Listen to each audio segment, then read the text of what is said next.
Hola, ¿cómo están todos? Espero que genial. Y bueno, pues yo quería hacer este audio porque me parecía bastante interesante. De hecho, esta frase es una frase que todos conocemos. Ahorita os voy a decir qué frase. Que todos hemos escuchado, que ha estado como de alguna forma, según yo, definiendo los últimos siglos del poder, ¿no? Frente a lo que significa ser poder y ser gobernante. Y creo que es importante que revelemos esta frase, ¿no? Es esas creencias que siempre están en nuestra vida y no nos damos cuenta, es tan obvia que luego no nos damos cuenta que estamos promoviendo que siga existiendo. Y esta frase es divide y vencerás. Es la forma en la que nuestros gobiernos de alguna forma están construyendo, ¿no? Toda este imperio en el cual obviamente como nosotros como ciudadanos no nos unimos, pues no logramos nunca ejercer ningún tipo de poder o ningún tipo de contrarrestar, ¿no? Todas estas decisiones que nos hacen daño como grupo.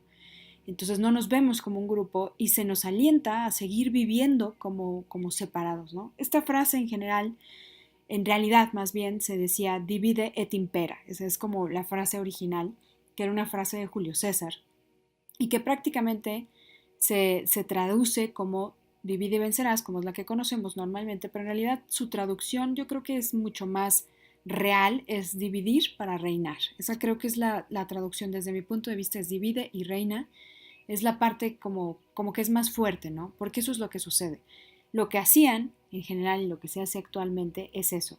O sea, es un grupo, prácticamente un grupo que tiene un poder, ¿no? Que puede ejercer un poder si se une, lo que haces es generar división entre cada una de las partes para hacer que se hagan pequeños grupos que no sean tan poderosos, que pierdan su propio poder, ¿no? O sea, pierden, se van disminuyendo la energía y entonces no pueden ejercer un poder como masa, ¿no? O sea, como grupo, sino se vuelven pequeños grupitos que evidentemente no tienen el mismo poder que el grupo si tuviera algo, o sea, el grupo en general. Y esto yo lo veo mucho, sin querer, o sea, creo que de repente uno se sumerge tanto que no se da cuenta, pero lo veo mucho que es algo que últimamente ha aparecido mucho en mi cabeza, perdón, pero ha aparecido mucho en la forma en la que hablan nuestros políticos.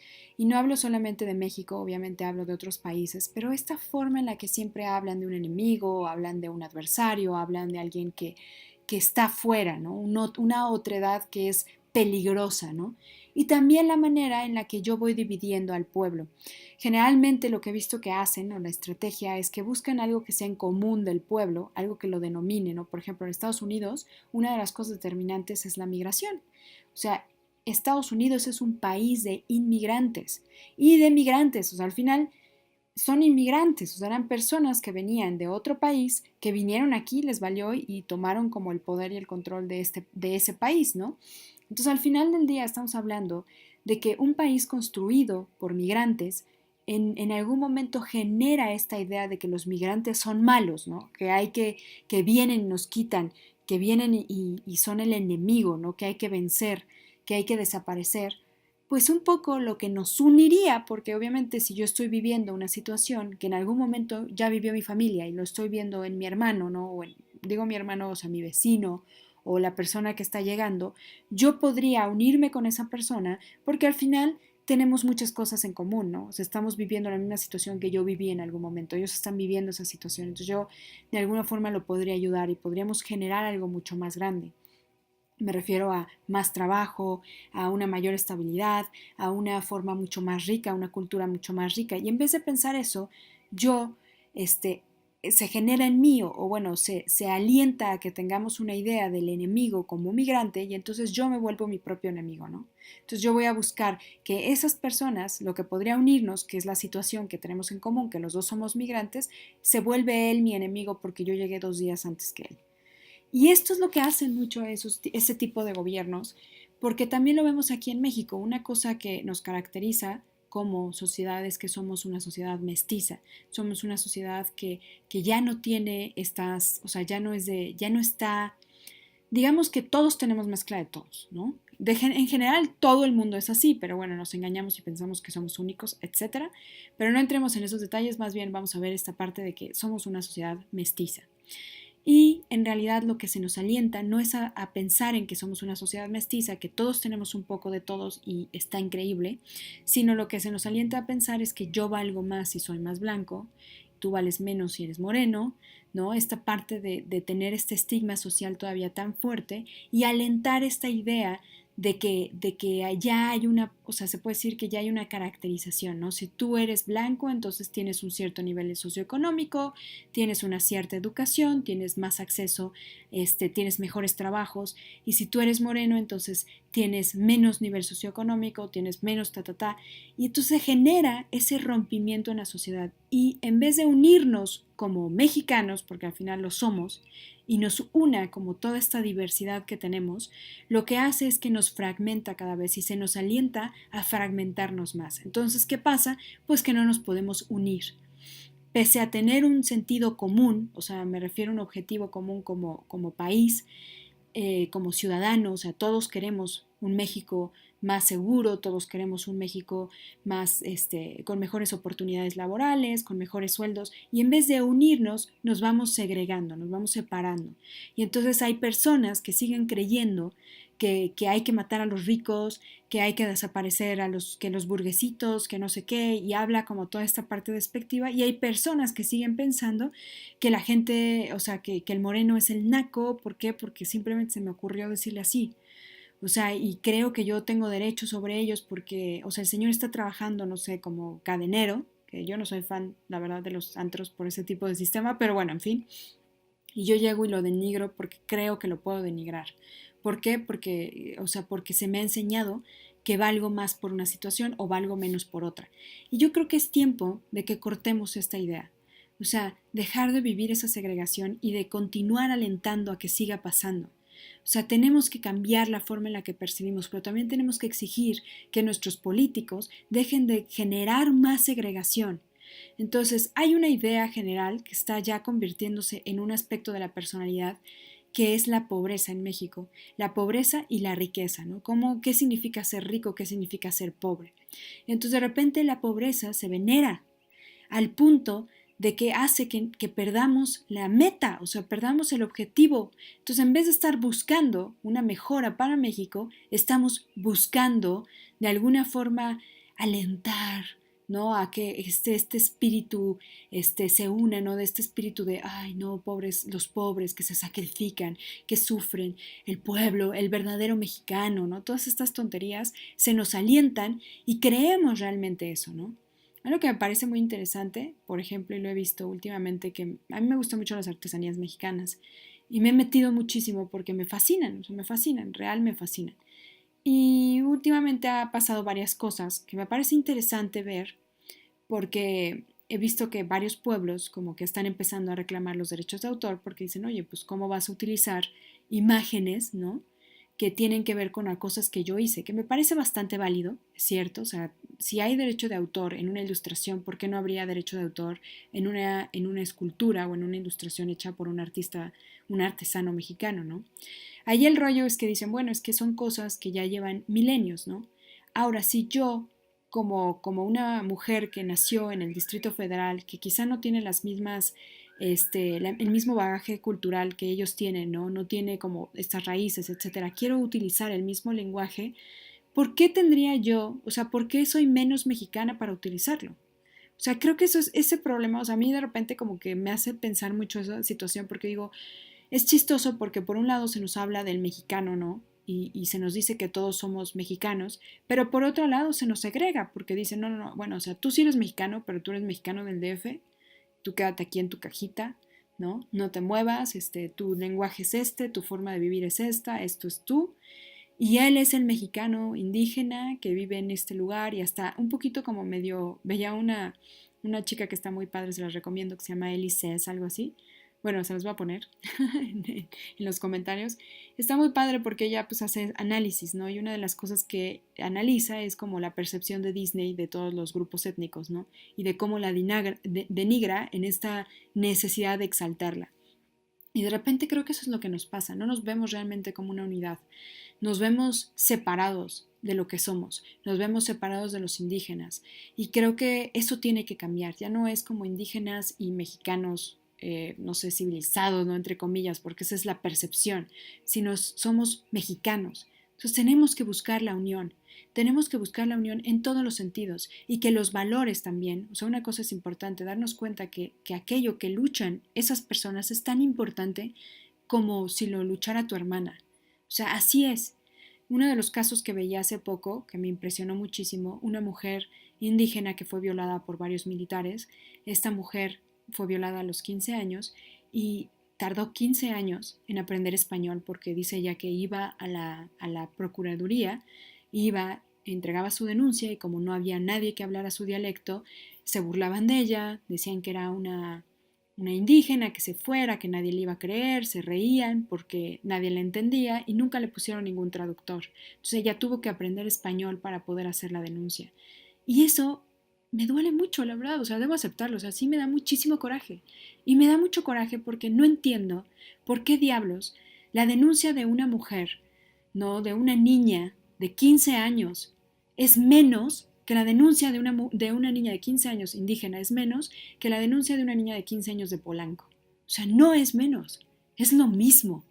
Entonces, este tipo de división, este tipo de reinado tiene que acabar. O sea, ya no podemos seguir viviendo no yo, mi pequeña cápsula, y ellos, los diferentes, los adversarios, los otros, porque de verdad no puede seguir así. Hay un lema que no me gustó, la verdad, en absoluto, de nuestro presidente actual, porque ya es nuestro presidente, que dice pobreza primero. Yo no creo que la pobreza sea lo primero.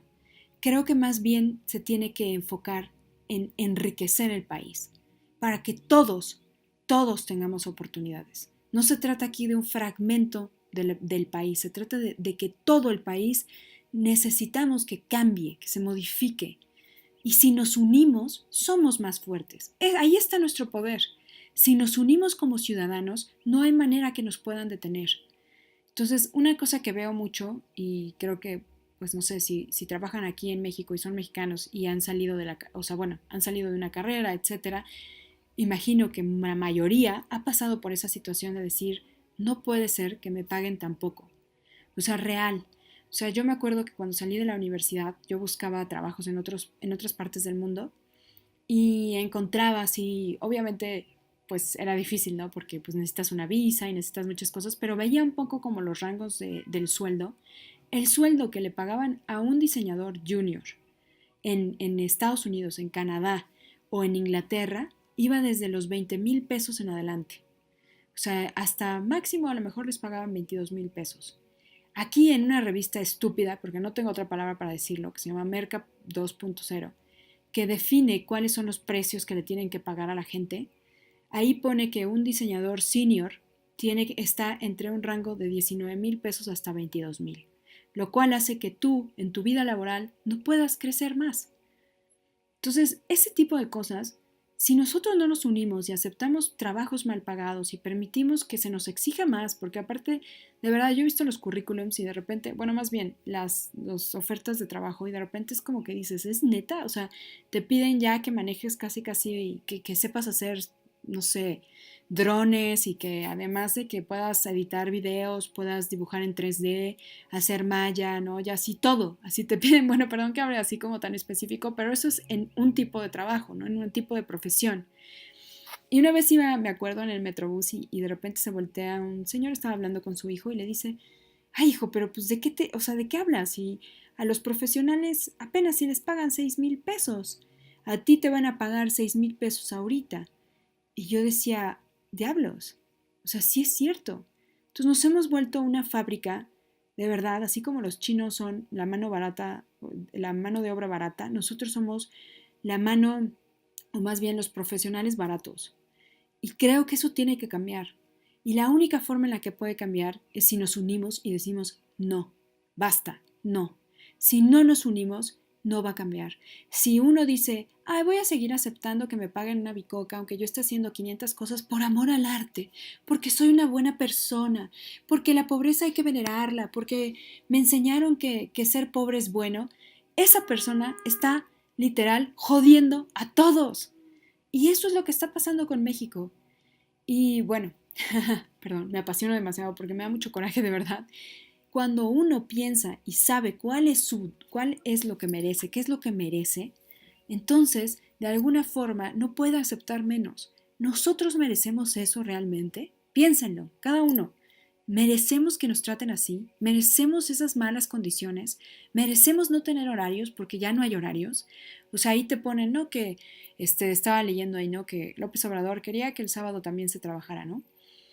Y yo decía, qué chistoso, porque, o sea, te manejan ahí como que el sábado se trabaja, ¿no? Pero lo que no ven es que en realidad el mexicano no tiene trabajo. O sea, yo me acuerdo de mi trabajo pasado, o sea, podían ser, mi jefe contestaba mails a la 1 de la mañana y me despertaba. O sea, porque yo dejaba el celular y de repente veía, y obviamente ya está el mail ahí. Tu cabeza ya no puede decir, ah, bueno, me voy a dormir tranquilo y que se joda. Pues no, ya estás pensando, puto, pero ¿por qué mandó un mail a la 1 de la mañana? ¿Qué pasó? Obviamente ya lo ves. O sea, eso ya está mal. ¿Y qué pasa? Pues que estamos 24/7 porque nosotros lo permitimos, porque no nos unimos, porque no exigimos, porque seguimos en esa política de divide y reinarás. Y entonces, ¿qué pasa? Pues que nos permitimos reinar por personas que nos dividen y nos dividen y nos dividen y nosotros seguimos cayendo en ese juego de manipulación. Entonces, bueno, pues esto era una llamada para eso, la verdad. Creo que sí es momento de cambiar esa percepción. Otra cosa que me di cuenta es que cuando hay un conflicto, cuando hay una situación que genera un objetivo en común, o sea, cuando la gente tiene un objetivo en común, hay una cosa muy extraña que pasa, que se pierde la individualización, o sea, la individualidad se pierde, como que pierdes el concepto de ti. Por eso les ponía al principio esta foto de la ballena, ¿no? Cuando la salvan y cómo un grupo de personas se une, 300 personas se unieron en Brasil para salvar esta ballena. Y es muy interesante porque como ciudadanos, también pasó aquí en México cuando fue lo del terremoto, y ha pasado en muchos lugares del mundo, en el momento que vemos una situación de peligro, una situación en la que podemos salvar, podemos ayudar, en ese momento perdemos este concepto de yo, Rosebelia, que piensa así, que dice así, que maneja esto así, y empezamos a ver el objetivo como lo más importante, ¿no? Entonces el objetivo se vuelve tan importante que actuamos como un solo cuerpo y lo logramos, o sea, logramos el objetivo. Eso es lo que tenemos que ver como sociedad, tenemos que empezar a buscar eso, o sea, empezar a buscar que los objetivos que tengamos sean más fuertes que nuestra propia individualidad. O sea, no digo pasar encima de ti, ojo, no estoy diciendo que pases encima de ti, ninguna de esas personas que estaba salvando a la ballena se ahogó para poder salvarla, porque eso también es una idea de sacrificio absurda. Lo que digo es dentro de tus posibilidades hacer lo que puedas para obtener el objetivo común, ¿no? O sea, para lograr el objetivo común.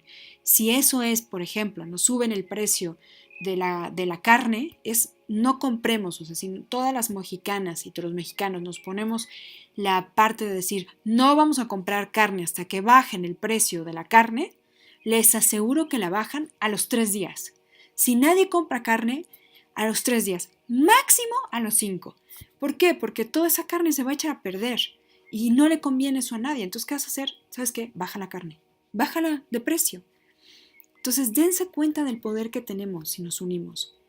Y para mí, actualmente yo creo que tendría que ser una necesidad que exigiéramos a nuestros gobernantes, ya que esta frase se fuera al caño y se olvidara para siempre, y en esta nueva era comenzar con una frase que sea totalmente diferente.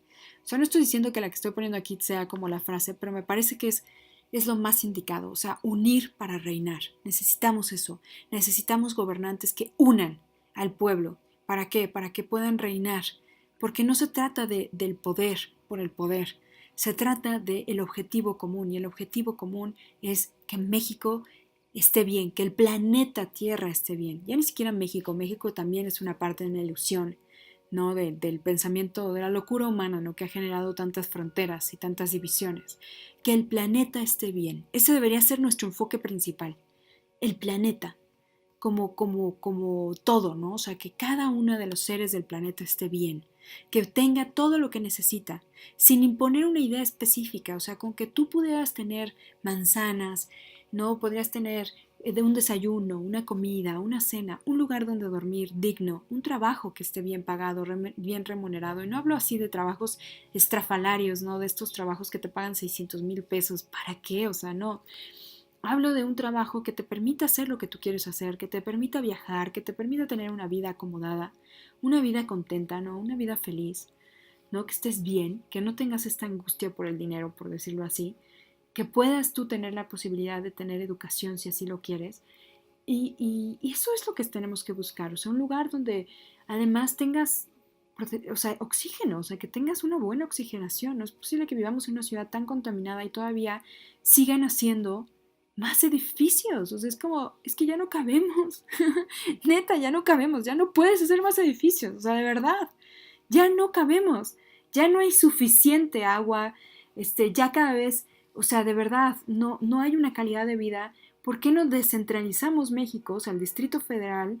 Empezamos a hacer otras ciudades, como Estados Unidos ha hecho con Nueva York, ¿no? Que es su capital, pero también tiene otras ciudades, tiene Washington, tiene Phoenix, tiene bla, bla, bla, o sea, tiene muchísimos estados que son ciudades y que puedes vivir ahí, ¿no? Chicago. Entonces, al final es eso, nosotros tenemos que descentralizar México del Distrito Federal, o sea, la Ciudad de México se tiene que descentralizar y empezar a buscar, o sea, que tengamos un plan como país. También eso es muy importante. Pero ese plan no puede existir si no nos unimos. Necesitamos unirnos como ciudadanos para saber cuál es la mejor opción. Porque si no tenemos un plan de verdad, o sea, llega uno, es borrón y cuenta nueva. Es el eterno ladrillo, así yo le llamo, el eterno ladrillo, porque es como, ya saben, ¿no? O sea, que tienes un terreno y dices, no, mira, voy a poner aquí la casa, ¿no? Y pones un ladrillo ahí.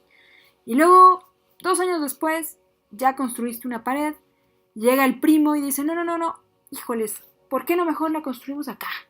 Y luego llega el hermano, ¿por qué no mejor acá? Y entonces tienes un montón de paredes que no te sirven de absolutamente nada, porque al final no hay un plan. Entonces se tiene que respetar un plan, está bien, agrégale cosas a tu plan, ¿no? O sea, yo quiero, el plan está y está padre, pero yo además quiero hacer un parque ecológico. Está increíble, hazlo, está súper bien, bien por el presidente actual, ¿no? Pero tienes un plan que cumplir. Entonces, es un poco eso, o sea, necesitamos ya dejar de pensar que va a llegar el Mesías, el uno, la unidad, que también eso tiene que ver mucho con la forma en la que nos enseñan la historia, porque la historia nos las enseñan así, nos las enseñan de individuos, pero ningún individuo en la historia pudo lograr lo que logró si no tuviera a toda la gente que tenía atrás. Y eso es lo que no nos enseñan. Nos enseñan nombres de una persona, pero no nos dicen todos los nombres de todas las personas que estuvieron involucradas para que eso sucediera. No pudo haber existido una revolución si solo había 5 pelados. Es que de verdad no hubiera podido, hubieran sido los 5 pelados locos que se mataban entre ellos. No eran 5 pelados, eran millones de personas. Y esas millones de personas que estaban con ese pelado hicieron lo que pasó. Entonces es un poco eso. Entonces es momento de darnos cuenta cuál es nuestro poder, y nuestro poder está en la unión, en ser más que uno. ¿Para qué? Para poder definir qué país queremos. Y bueno, pues ya, me explayé demasiado, les mando un gran abrazo, muchas gracias de verdad por escucharme y pues espero que tengan un maravilloso día. Y bueno, ya. Y pues para finalizar, también les quiero decir que voy a estar haciendo otros audios que quiero compartir con ustedes de cosas un poquito más extrañas. Pero bueno, los quiero muchísimo, muchas gracias de verdad y un abrazo. Bye.